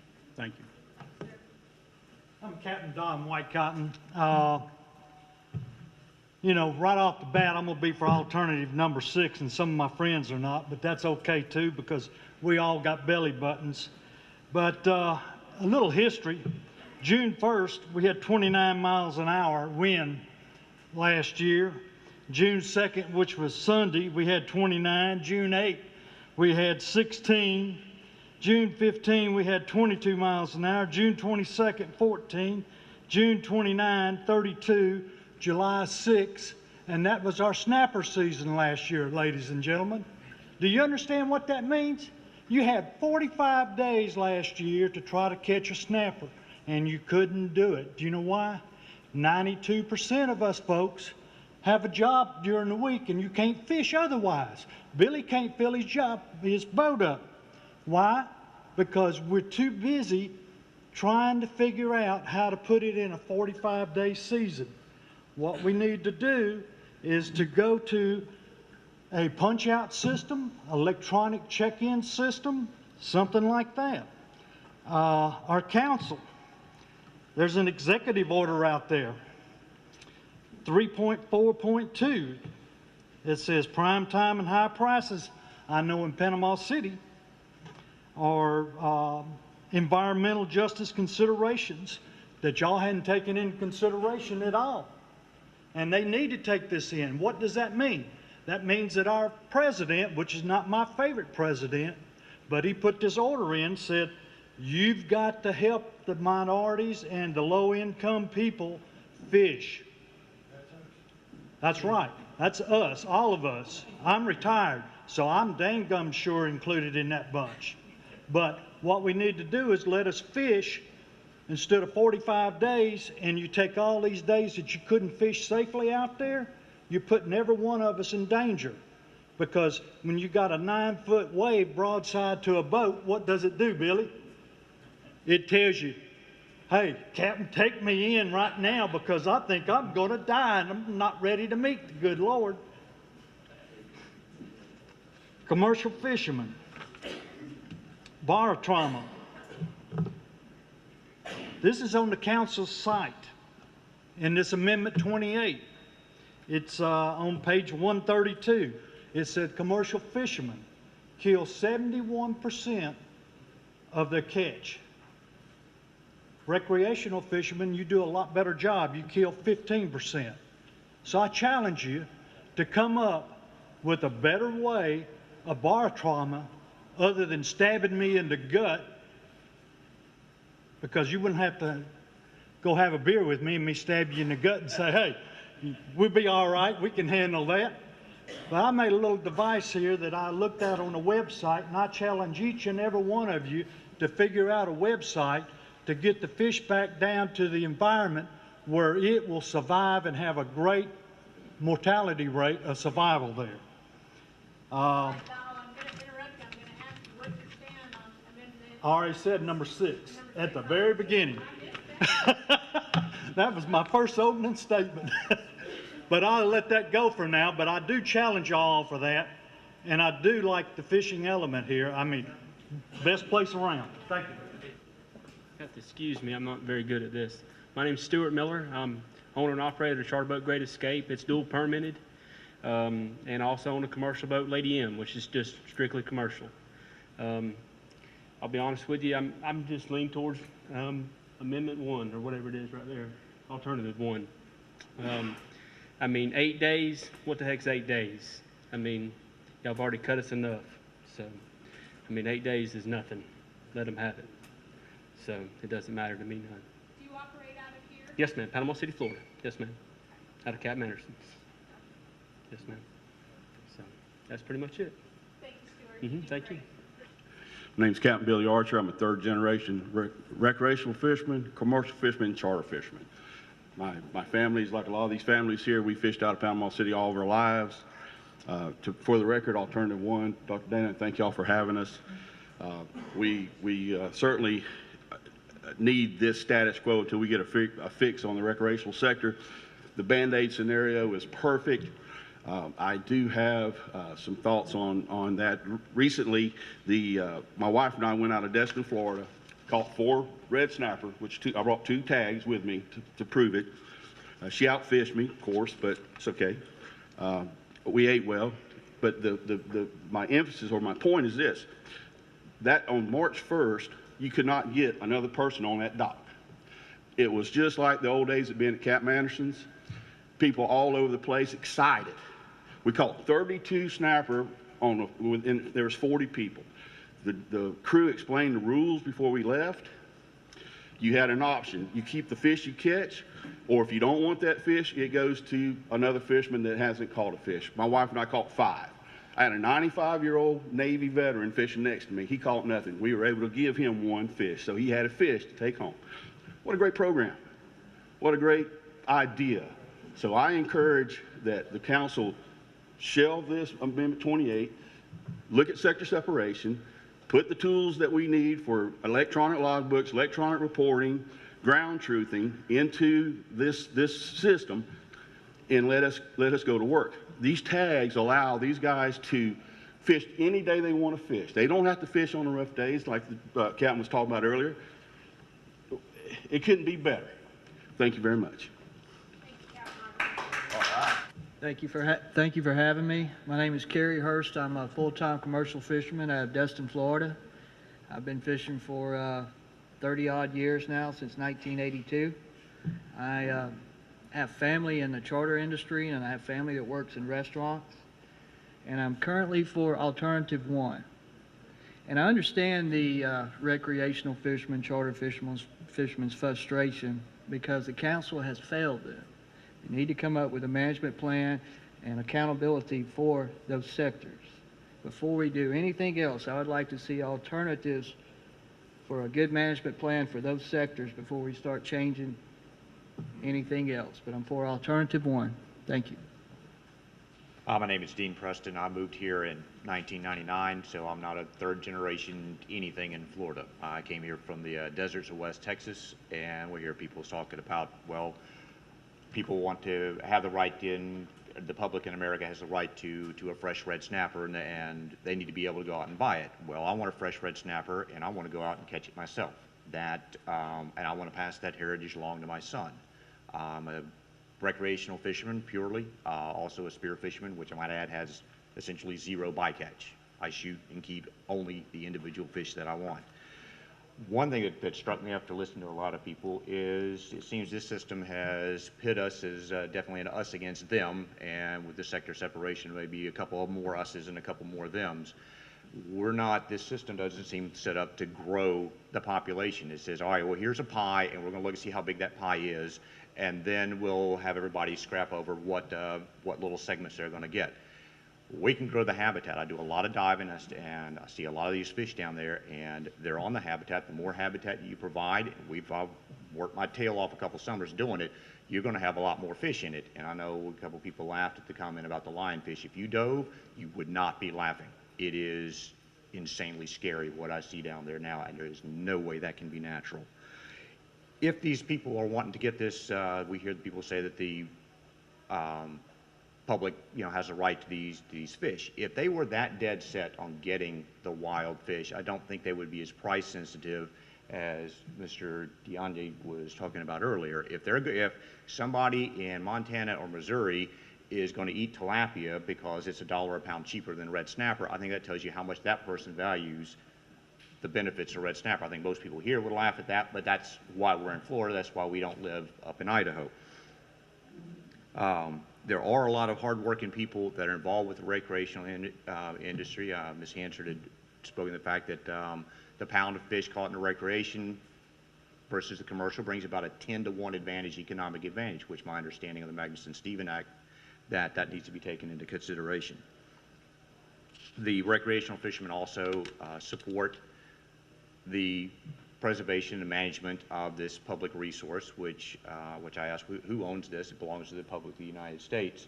At the beginning, they would support it through license fees, through excise taxes, and having grown up, again, away from the coast, I'm really trying to get my head wrapped around how 400 boats own the right to half the fish, where you've got 9 million licensed fishermen, I heard, in Florida. I mean, we're talking a 10,000 to 1 ratio. And my understanding, and I may be completely off base, but they get this resource is just given to them, and they get to pass that along to their family, and they essentially own half of our fish. Why does his son get those fish? Why doesn't my son? But the big thing, I'm sorry, what? If you lived in Idaho, we're out there fishing. Okay, but now we're here. Now we're here. So I'm still trying to get my mind wrapped around why, since that's how you used to catch them, our fish for free, why you and your family and only your family get to keep our fish for free. I support alternative 6. Good evening. My name is Frank Gomez. I'm a small commercial fisherman out of Alligator Point, Florida. I've been doing it for about 40 years. I've been on both sides of the fence. Just think about this for a minute. If we transferred the entire quota in red snapper to the recreational sector, using the figures that the council has provided, where they caught nearly 50% of the quota versus 40-some% for us, in 2 months, those 11 million pounds will be gone. And what do you do then? What are we going to complain about? Now, we only get, 2 months, only 11 million pounds. I think being on the other side of the fence, like I fish for grouper and snapper and inshore fish, we need to create a slot for the red snapper It doesn't take a biologist to tell us that a 10-pound snapper produces more eggs than a 3-pound snapper. We all know that. So we've done this on the inshore fish. We have a trout that goes from 15 inches to 22 inches. You can't keep the big ones, even if you wanted to. I think reducing the size of snapper you can bring to shore will increase the days that we can fish. And we all deal with the weather. We as commercial fishermen do the same thing as the recreationals do. When it's 20 knots out there, we can't go out and risk our lives just to catch a few fish. So we bank on the days that we can fish to. Thank God for the IFQs, because it gives us an opportunity to go out there and catch some fish and try to make a living when your life is not at risk. And I know you guys have never worried about having your boat seized by the FWC because somebody threw a small fish in the box. One. Doesn't have to be 3 or 4 or 5. But we go through a rigorous process of accounting for what we catch. If what we need is more time for the recreational side, why don't we give them more time? We don't really care the fact that they overfished their quota. They do that every year with the exception of 2010. So why don't we do that and see what the stock does? If it affects the stock, then let's make some changes. But I think to punish the commercial fishermen who make a living at this thing, to give the recreational side 10 days, we can give them 10 extra days of fishing. It will not change a thing. And I think I am for alternative 1. And I think all of us should consider that, because I would love to recreationally fish too, for fun. And a lot of my friends do that too. And I explain to them every year the fish get bigger. And, 2 10-pound snapper are going to, reduce the number of days you have out there. And the biggest problem is the increase of population in Florida. For all of you, we had few anglers 15 years ago, and now we have a ton of them. And that means more fish coming out of the ocean that, will reduce the stock. Thank you. First of all, I'd like to say I'm for alternative number 6. Second, I'd like to say no one in my family has ever been a commercial fisherman. I'm not a captain on a boat. I'm a scuba diver. I got a small boat. I like to go out in the ocean. And I came tonight to listen, to try and see if I could find anything out about the big brouhaha about the red snapper. And I thought there were some good ideas tonight. The gentleman that talked about maybe having more days and alternate days, I think that's got possibility. People come down here for vacation. If they have to pick a week and 3 of the days out of the week, if they want to go fishing, they have 3 days. That's better than saying, oh, I got to eliminate all these other weeks. The other thing I'd like to say is the gentleman that said, who owns the fish? And that's what this is all about. Who's going to get the fish? It's a certain size pie, and you're divvying it up. Well, alternate 6 says, if the pot stays the same, if the pie stays the same, the status quo, which so many of these people, captains that have been here, that have been fishing for generations, say that they've done it and their family does it and all this. Well, you keep the status quo unless the fish stocks that the people are talking about, artificial reefs and what have you, go for whatever reason, give that to the recreational fishermen because of the economic benefit to the area along the coast. But that's what I got out of the meeting, and I just want to share it. Thank you, Dr. Dannon. I got gray hair, so I don't have to tell you how long I've been doing this. I support alternative 1. And to those who ascribe to the position that it's a public resource, but only if it's caught on a recreational boat, I have a few comments I'd like to make.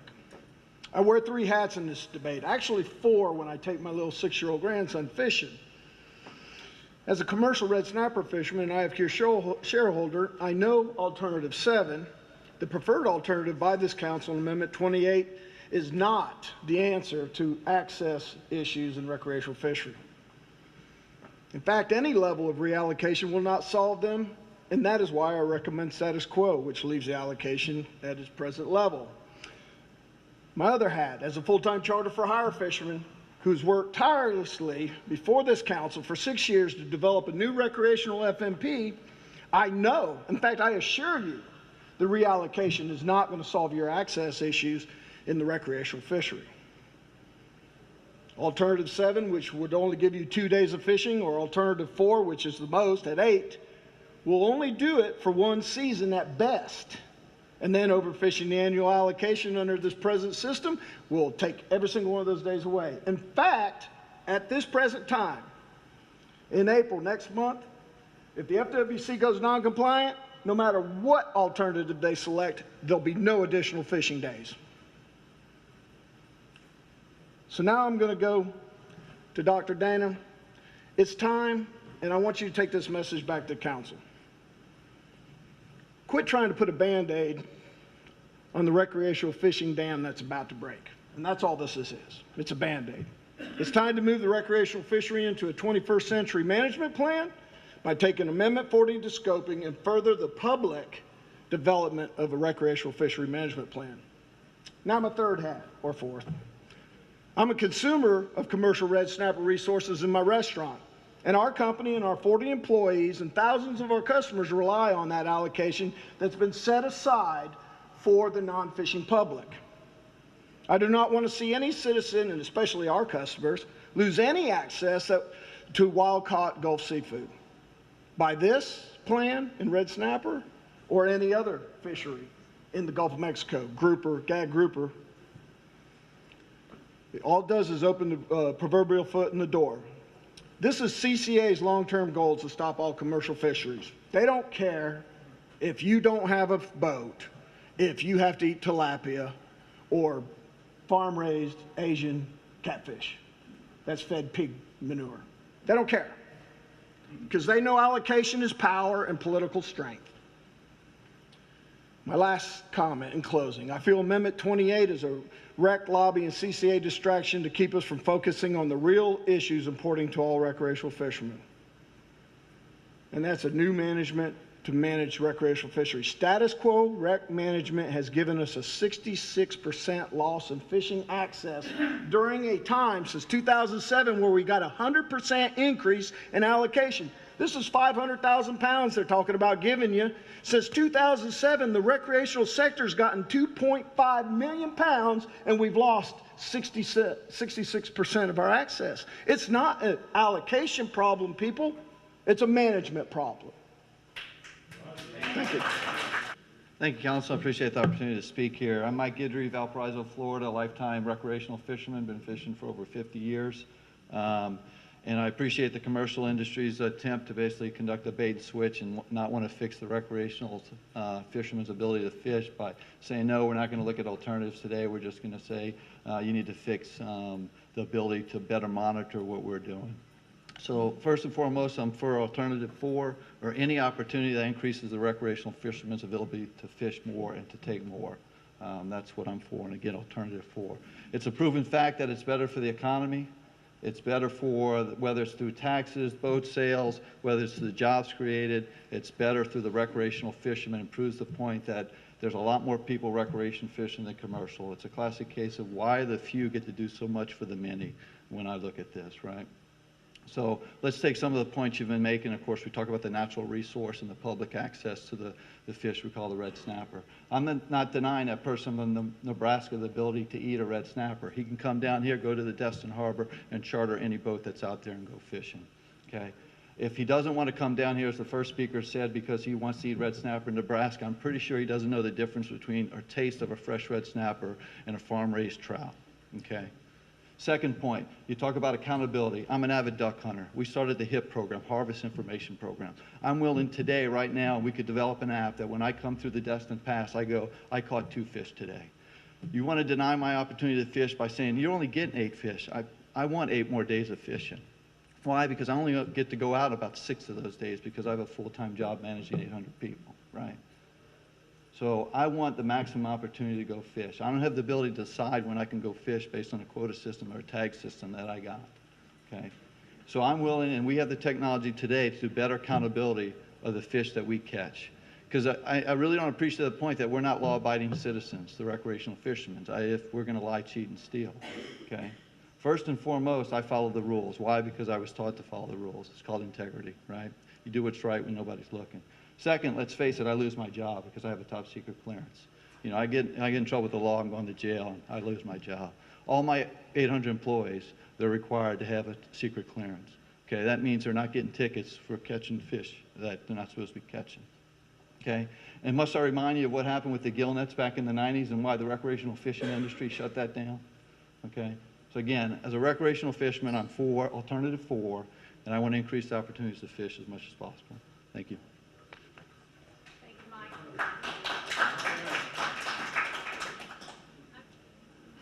Hello, my name is David Underwood. I will be voting for alternative 1. I have been a commercial and recreational fisherman probably for about 25 years. I started fishing with my uncle when I was 12 years old. I have seen the change in the recreational and the commercial over these years. I do understand the having to fish when times are rough and having a short time to do it in back when they had derbies. And the commercial fishermen had 10 days to fish at the beginning of every month. And I can remember as a young kid fishing on those boats and being in some rough weather. And on the recreational side, I have lived in Destin for a few years and worked on charter boats over in Destin Harbor. In that time of working in Destin for 2 years, during charter fishing season, we ran 2 trips a day for the whole season, and not one time did we ever have someone come up and ask us to give some sort of report on what fish we caught for that trip or that day. Not one.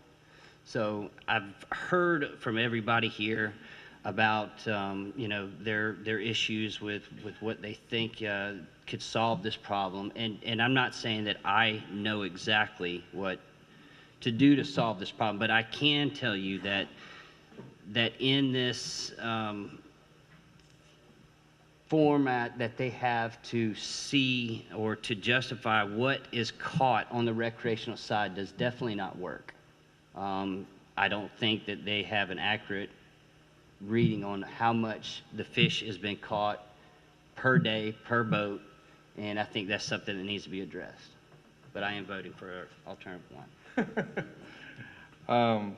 Yes, my name is Bruce Crowell, and I'm wearing several hats too. First of all, I'm the past chairman of the Florida Restaurant and Lodging Association. I represent over 10,000 members, restaurants, bars, hotels, and a whole lot of other ancillary businesses, and over 1 million employees in the state of Florida.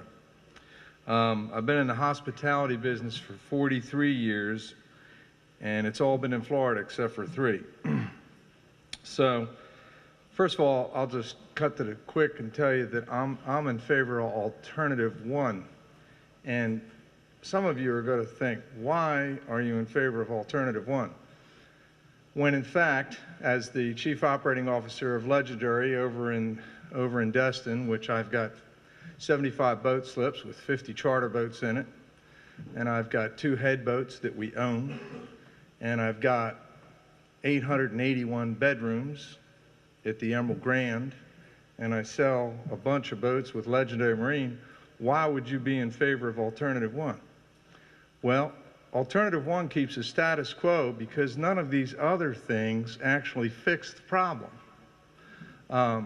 You know, it is a management problem. I heard Gary say, it is a management problem. You know, now they're working at it.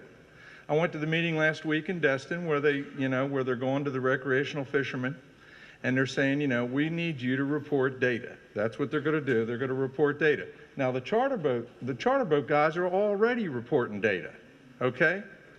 But the recreational fishermen like yourself, sir, and others here, you know, you're not reporting data and you're volunteering to do it. Thank you, because that will help.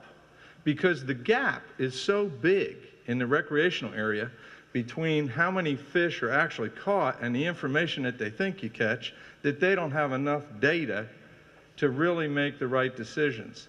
So until that's done, you know, we don't need to drive up the cost of red snapper at the back door of our kitchens.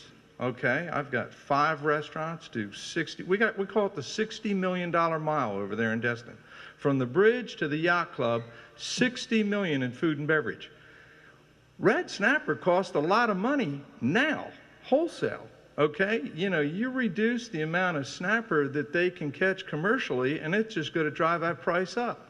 I hate that Florida restaurants that don't buy fresh fish from our Gulf and buy it from overseas and so forth. That's not good. That's bad news. So we need to stop the kill and release program. I heard somebody say that.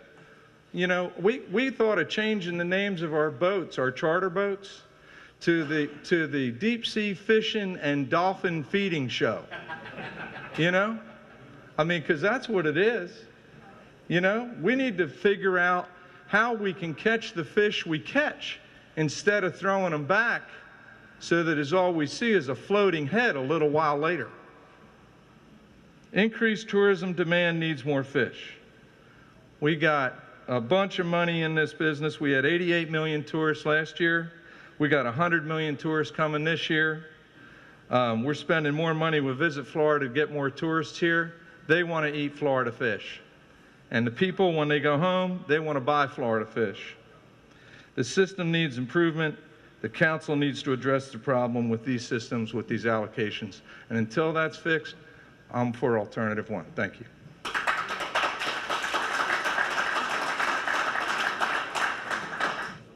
My name is Chris McKay. I've been involved in the commercial fishing industry most of my life. My father's been in it about 67 years.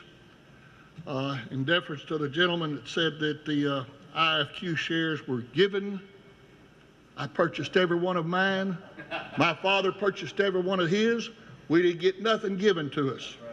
The other members that got theirs, the current IFQ shareholders, were taken, they had been in the industry long term. They had invested their sweat. They didn't get nothing given to them. You understand? Good man. Okay. I oppose reallocation. I don't think it'll solve any of the problems in the recreational fishery, and it'll cause instability in the commercial fishery. You won't be able to invest in boats, any kind of equipment in the future. You won't know how many fish you're going to get, how many pounds you're going to be able to catch. I support the status quo for the Amendment 28, and I think the council needs to come up with some solid plans for the recreational fishery that address the real problems, which is data collection, and figure out some way to implement some kind of way to give them more days. See, I don't think they need 5 fish a day. I think they need more time to catch the fish. I think it's like Russell said, I don't think they need 40 days ain't enough. It's just not enough. But they need some kind of way to get more days. This economic survey that 2 or 3 people have talked about, I believe Mr. Geithner, he came up with a price of $3 per pound was all that red snapper are worth. I'd like to go to Mr. Jarvis's restaurant, get a snapper dinner. I know you serve about 8 ounces, so I'm going to pay you $1.50 for that red snapper dinner. I'm sure you'll serve it to me for that, won't you? How about Mr. Destin? There's Mr. Destin here. I'd like to get one of his for $1.50. It ain't going to happen. They're anywhere from $19 to $24.95 of what I could find. They're worth a lot more than $3 a pound.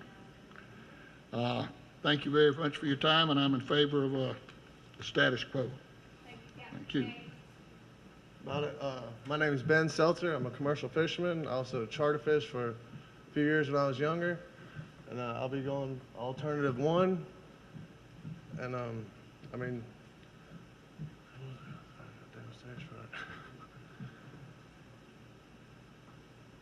Where are you from right here? Panama City, Florida. Yes, ma'am. And you're a commercial fisherman? Yes, ma'am. What you fish for? Snappers, groupers, beamliners. Yeah. And I mean, just taking 500,000 pounds from commercial fishermen when you don't even have the right data from recreational, I don't think it's right. And I feel like you need to get your numbers right or more correct, you know, before you just start taking 500,000 pounds from commercial fishermen. We catch I mean, we don't go over a quota every year. And our recreational goes over, I mean, like an average of 1 million pounds over the last 6 out of the last 7 years. And I just don't think it's right to take 500,000 pounds from commercial fishermen when you don't have the accurate data. Thank you. My name is Frank Bowling. I live at Panama City Beach. My wife and I are just recreational fishermen. We have a little boat. We go out when the weather's fitting. And we spend, you know, we're just very small players. We spend maybe $10,000 a year just storing our boat, buying bait, buying ice, buying everything. But we do not want to go and buy fish. We'd like to go out and catch them. And we like to take our grandsons and our little granddaughter fishing when they come. And our problem is, it's been brought out before, is the number of bad weather days that we have in our little boat that we cannot go out. So I would like to have just a few more days of opportunity to go out and fish. So with that in mind, as a recreational fisherman, I would like to vote for number 5, option number 5, just to give us more days, not knowing that we'll get to go, but we would like to have that opportunity just to go out and enjoy the fishing. You know, we worked our career to be able to come here and retire, and this is what we enjoy doing. We'd just like to do it a little bit more. Thank you. My name is Jason Smith from Panama City here. I have no vote in any of this just because I don't know enough to make a real judgment about it. The only thing that I do know is that the amount of red snapper that I do catch whenever I go out on my personal boat is that it's kind of a nuisance. And I don't think that there's enough data collection or significant data being collected to make any kind of decision here. And that's all I have to say. Okay, I'm going to call this meeting to, I'm going to adjourn the meeting. Thank you very much, all of you, from Alligator Point to Valparaiso, Destin, Fort Walton Beach, Panama City, and Mexico Beach. Thank you for coming. Appreciate your time. Yeah.